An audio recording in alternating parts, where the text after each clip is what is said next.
If you have a true scary story that you would like to send my way, go to astheravendreams.com and click the button to do so.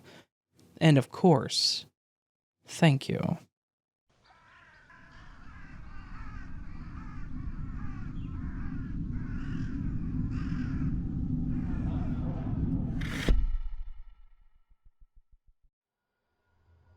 This happened back whenever I was 6 years old, and while I can't remember every detail, I can remember most of what happened. It was in the autumn, right around Halloween. I live near a local amusement park that had this fun Halloween event that they would do every year, and there were basically 2 levels to it. The adult event, which was actually a big haunted house, and the kid event, which was this cute little spooky thing for little kids. I was an only kid, so I think my parents wanted to do everything to give me a great childhood. And they did. This wasn't a shot at them at all. I just wanted to explain that they did a lot to do things with me when I was really young.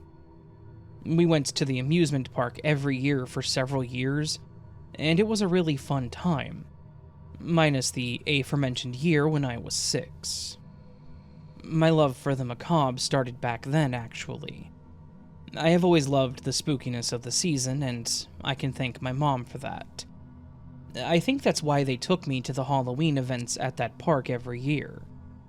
It was good memories, but she also loved it. And she wanted to mold me into loving the spooky season too. The whole park was completely transformed into a Halloween funland. Hay bales, scarecrows, plastic skeletons hung up all over the place. In all the photos, it looks super cheesy, but for a 6-year-old, it was magical.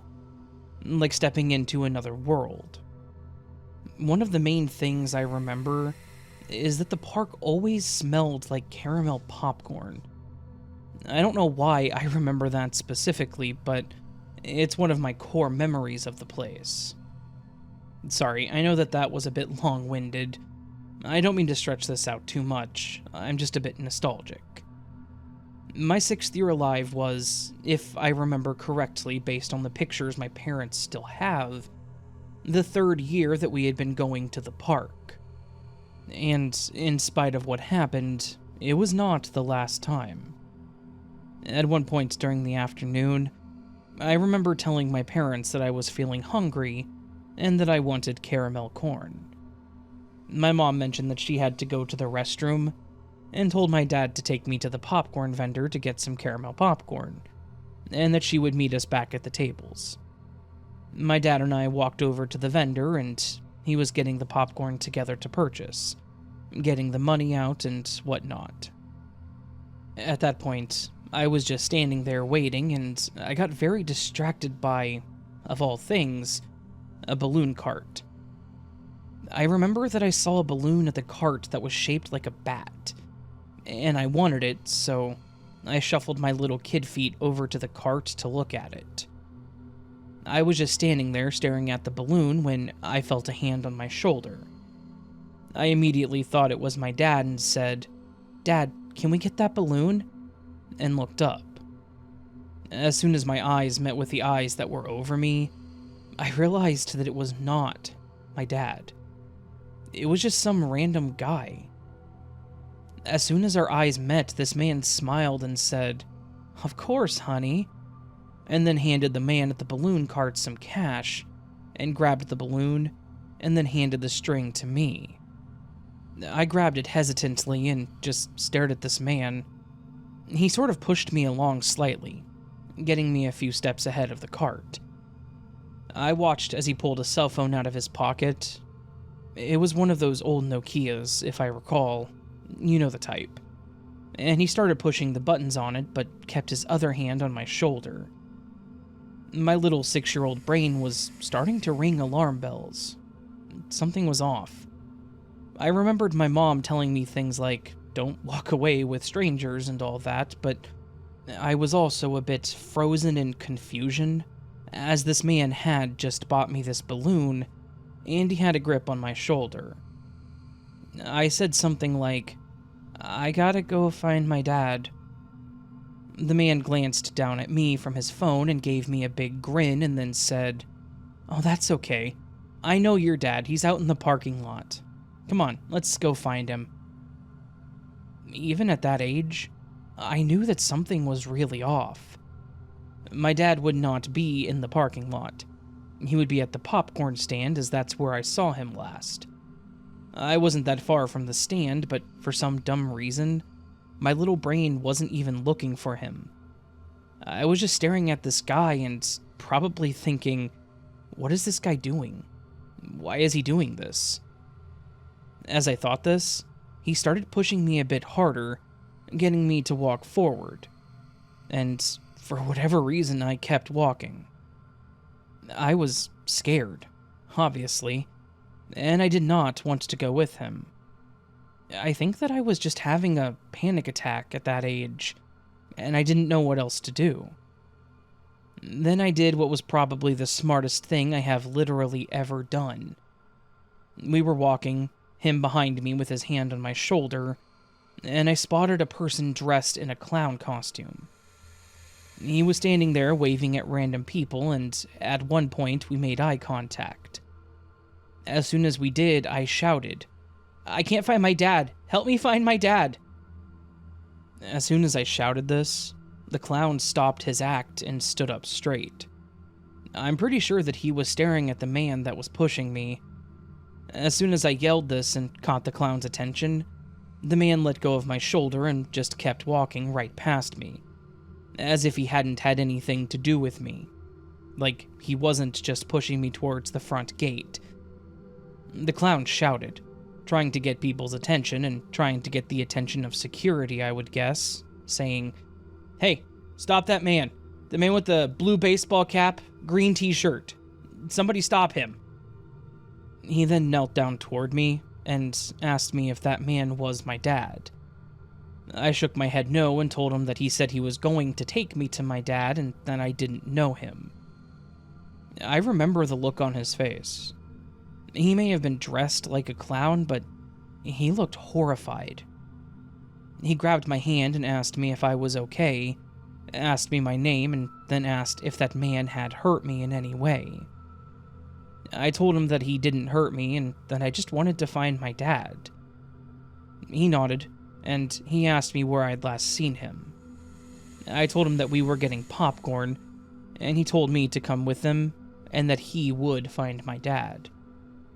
Interestingly, looking back, this was nearly the same situation as the other man, but the whole vibe was different. I trusted the clown, and I knew he wasn't going to hurt me. He led me over to the popcorn stand, and he asked me if I saw my dad. I looked around and told him I didn't, and he asked the vendor to call for security and have them make an announcement that I was waiting at the popcorn stand for my dad. After a few moments, I did see my dad, and I told him. He immediately waved to my parents and they ran over. I remember both of them looking as exasperated as I was feeling. My mom ran over and hugged me. My dad started thanking the clown for finding me, and I remember him telling my dad about the other man, and mentioning that he had gotten a good look at him and that they were going to do a sweep to see if they could find him. I don't know if they ever did find him, though.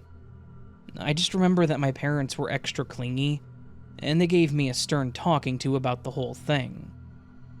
We didn't get to spend much more time there that day, though, and I didn't get to ride any of the rides, and I was pretty upset, but at the same time, I knew that the event was really scary for my parents.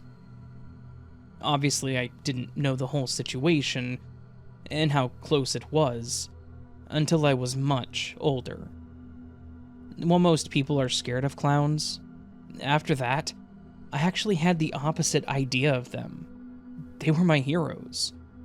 That one clown had saved me, and I cannot thank him enough for listening to me and believing me.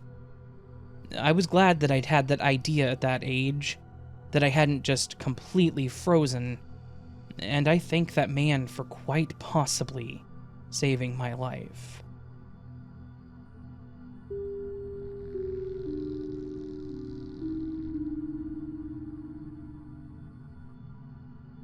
This happened in the heart of fall, the season where nature begins to wither away as we all prepare for that cold grasp of winter. I'd always loved this time of the year. The cold breeze, the crunch of the leaves underfoot, and that anticipation of the holidays right around the corner. I believe it was in the year 2002 that this happened. It was during this time that I experienced something that sent shivers down my spine. Something that I still cannot personally explain 20 plus years later. I grew up in a very small town in Ohio, where everyone knew everyone. This may sound weird to some people, considering how everything seems so modernized nowadays, but my family owned, and still owns, a modest-sized apple orchard which was our livelihood. Every fall we would harvest the apples for sale, and a majority of the townsfolk would come by for the fresh produce. It was a tradition, as far back as my great-grandparents, according to my dad at least, and it was a sign that fall had truly arrived in our little slice of the world. That year, the harvest was a good one. The trees were covered with the red and gold apples, and we were thrilled. One evening, my dad asked me to grab a basket and to do a final check on the far end of the orchard to make sure that we hadn't missed any trees. I, of course, did what he asked. I grabbed a basket, and I headed out into the deepening afternoon sky. As I strolled through the rows of apple trees, I enjoyed the lovely atmosphere.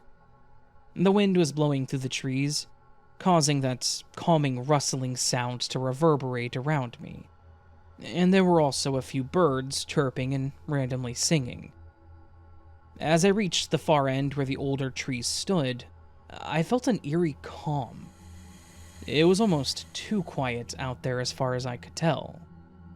I made it a point to just quickly check the trees, because I was feeling rather anxious about being out there. I went from far left and started heading towards the right, checking for stragglers or anything missed previously. As I was picking a few of the apples that were still strung up, I heard something that sounded like a whisper.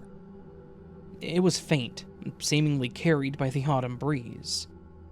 I looked around thinking that it may have been my dad or my brother trying to mess with me, but I didn't see anyone or anything around. It was just me and the trees. I decided that I was just hearing things, and immediately went back to doing what I was doing. After a few moments, I heard it again, this time a bit more clear. I pulled away from the tree and walked around for a moment, trying to see if I could figure out what was making the noise, or more likely who. Curiosity got the better of me. I set the basket down, and I took a few steps out into the orchard and called out. "Hello?" I don't know what I was thinking or what I was going to do if there was someone out in the orchard. I wasn't exactly a large 11-year-old, but I was wanting to figure out what exactly was going on out there. I stood there for a few moments, waiting to hear anyone to call back, but I didn't. I shook my head and walked back to my basket, grabbing it so that I could finish up what I was doing and go back to the house. As soon as I grabbed the basket, I heard it again, but this time I could actually hear what it was saying. The whisper was deep and almost like a growl, but its message was the opposite of that aggressive manner in which it was said. I stood there and heard this voice say, "Help me." The problem was this wasn't just a normal person out in the orchard asking for help. This sounded like some kind of demonic, raspy, and chilling voice as it called out to me. I'm not going to lie, hearing those words in that tone was enough to bring me back down to earth, quicker than anything else ever has, and I panicked. I dropped my basket, and I ran back to the house as fast as I could. I burst through the back door, and I know for a fact that I was sobbing as I yelled for my dad. He ran down the stairs in a hurry, asking me what the hell was going on. I'm not sure what words actually got out of my mouth at that point, but I know that I told him that I'd heard somebody say something like "help me" out in the orchard. At least, I think I got that out of my mouth. My dad nodded, told me to stay there, grabbed his shotgun, and then ran out the back door in a sprint. I stood there in the kitchen, literally shaking, crying for God knows what reason. And I started to worry that whatever was out there might ambush my dad. But at the same time, I was thinking that he had his gun, and I know that he was one hell of a shot, so if anything happened, he would be okay. I was pretty clearly a confused mess, but again, I was 11, so I didn't exactly have a lot of life experience outside of helping on the farm in our small town. After 15 minutes, my dad came trudging back through the back door with a bit of an angry look on his face. I remember him walking in and saying, "Don't do that. It's not funny to joke around like that." I told him that I wasn't joking, that I heard someone say "help me" at the end of the orchard, that it actually happened. And he just shook his head, saying, "Well, if you really heard someone, they aren't there anymore, so nothing to worry about." He told me that I needed to finish picking on that tree that I was at, and that dinner would be ready in a few minutes. I just relented and walked back out into the orchard, which was now starting to get dark, to get my basket and get back to the house. I got back to the tree, grabbed a couple more of the straggling apples, and started walking back. As I turned to walk back, I swear that I heard that creepy voice again, once more saying, "Help me." But this time I just chose to ignore it. I made my way back to the house with my eyes closed and just thinking, "It's all in your head. Dad says there's nothing there." And that was it. Nothing more really happened, and after that, I did everything I possibly could to avoid that section of the orchard. To this day, I will not go back there, and when I get out to help my parents with their trees, I do so close to the house, at the younger front trees. I don't know what it was that was whispering to me. I don't know what it wanted from me, and I have no idea what its intentions were, but I know that it was there, and I know that it was very real.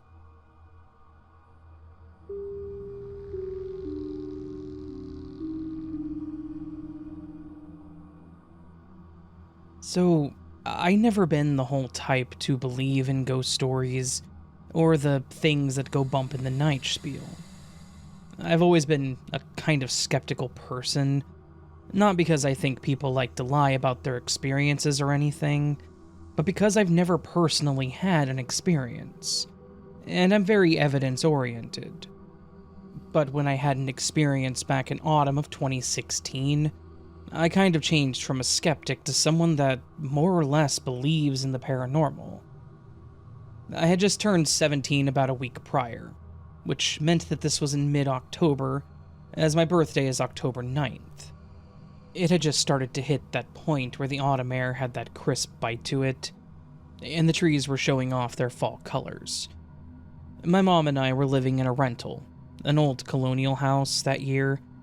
It was just the two of us, as my dad had left us back whenever I was a kid. That house had character, to put it kindly. Creaky floorboards and windows that would whistle and rattle if the wind got too strong.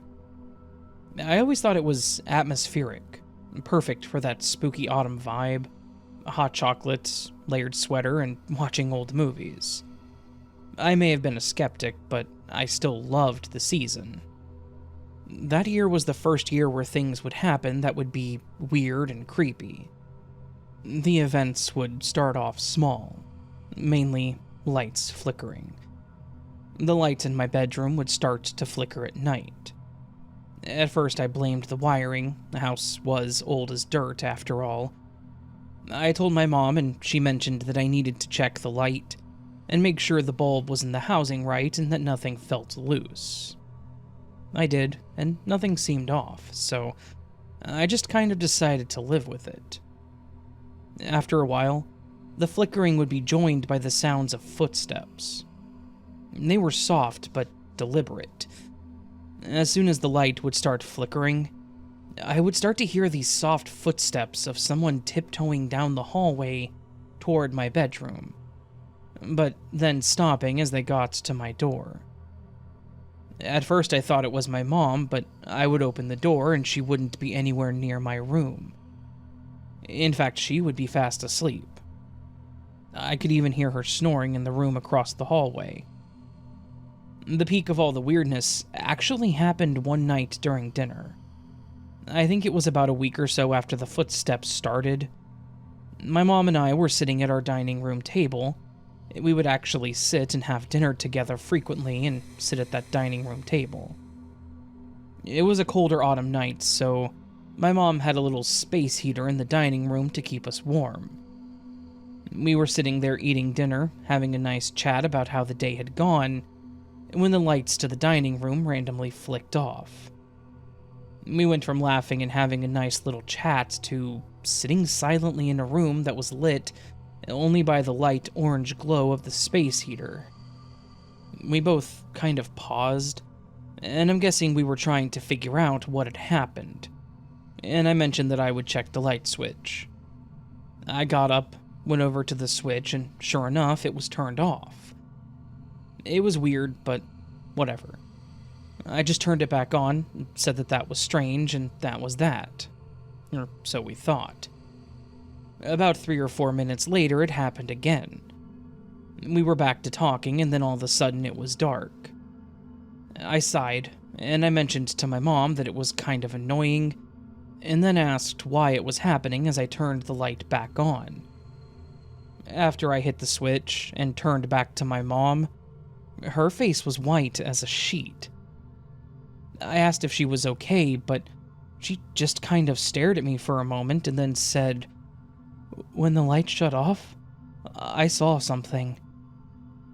I asked what it was that she saw, confused and a bit concerned. My mom wasn't usually like that. She said, "It went dark, and then I saw eyes in the other room. Red eyes. Literally glowing red eyes."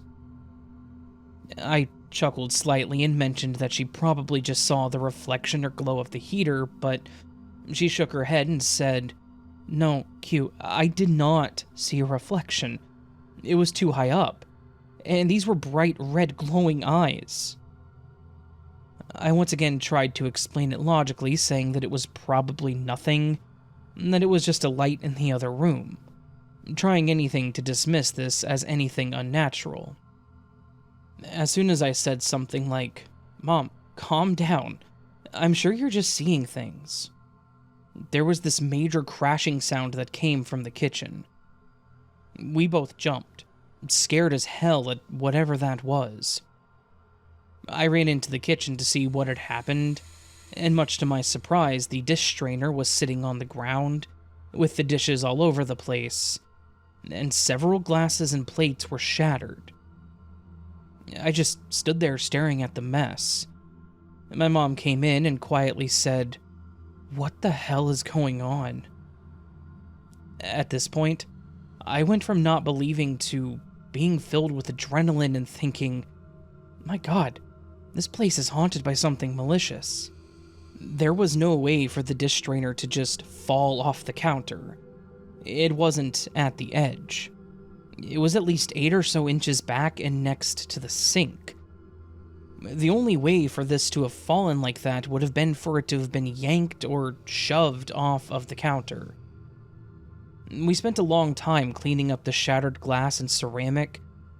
With how shattered things were, it was like everything was shoved off and then down to the ground, with immense force. The whole time I was cleaning up, I was just sitting there shivering, trying to piece together the whole situation. But every time I would think about it, I would land on something paranormal. After that, the little things did not stop, but We never questioned it. It would click the lights off, open up cabinets randomly, but thankfully my mom said that she never saw the glowing red eyes again, and there was never anything as destructive as that moment. I honestly think it was my denial that had made this entity mad, though I don't know what had caused the activity in the first place. After that night, I didn't question any of it. I just accepted things that happened, undid whatever the spirits had done, like the lights and such, and would randomly acknowledge the spirit asking it to stop messing with me. To this day, my mom says that these things still happen. I obviously don't live there with her anymore, but she says that while it's still happening, there hasn't been anything else that was malicious.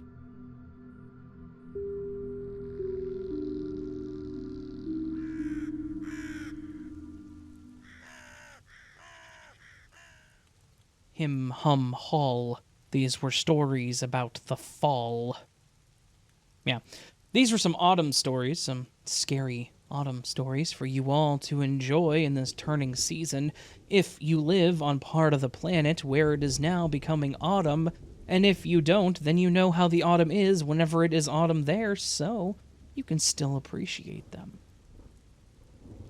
Yes, this collection of stories is slightly Americentric with my idea of it being autumn in October. I know some parts of the Earth are not in their autumn right now. I believe they would be in their spring, as everything is the opposite, right? So, I don't know. Some good stories. Some good creepy stories that happen in the autumn. Yeah. It is, if I may, actually feeling like autumn here for once. Last week, and into this week actually, even though it's, only the middle of the week, it was hot. I think yesterday the high was 85? Today it's in the 60s, and it's raining. And from what I've read, it's supposed to rain the rest of the week. Now, what is irking me is we're not going to have our first freeze by Halloween. That's unusual. Normally we get some freezing temperatures here. Some freezing temperatures, apparently. Normally, we get a bit of a freeze before Halloween. I know it's been snowing in October for a few years. I don't recall last year, but this year, not so much. Yeah, it is what it is. I don't know. I love this season personally, so. Not just for October, but I love the fall and the winter. Because I love that weather, so. Yeah. Hopefully you all enjoyed these stories. If you did, please do hit that thumbs up button, as it does help a lot. If you did enjoy them, you can also subscribe to the channel, as that also helps tremendously. You can also do that thing where you go below the video and type a comment if you got one. If you have a true scary experience you want to share, please do feel free to share it with me. At present, I am looking for some night shift stories, as well as some gas station stories, or just some rainy nights stories. Scary things that happened on rainy nights. I have a few of all the categories already, from various places, but if you have an experience and you want it in the video, please do share it. Those are all coming in November. And to submit those, just go to astheravendreams.com and click the button to send your story my way. Now, I hope you remember that you are loved, you are valid, you are important, you're the best you that you can be, and I hope that you do not forget it. And until I see you again, my lovely friend, much love, and sleep well.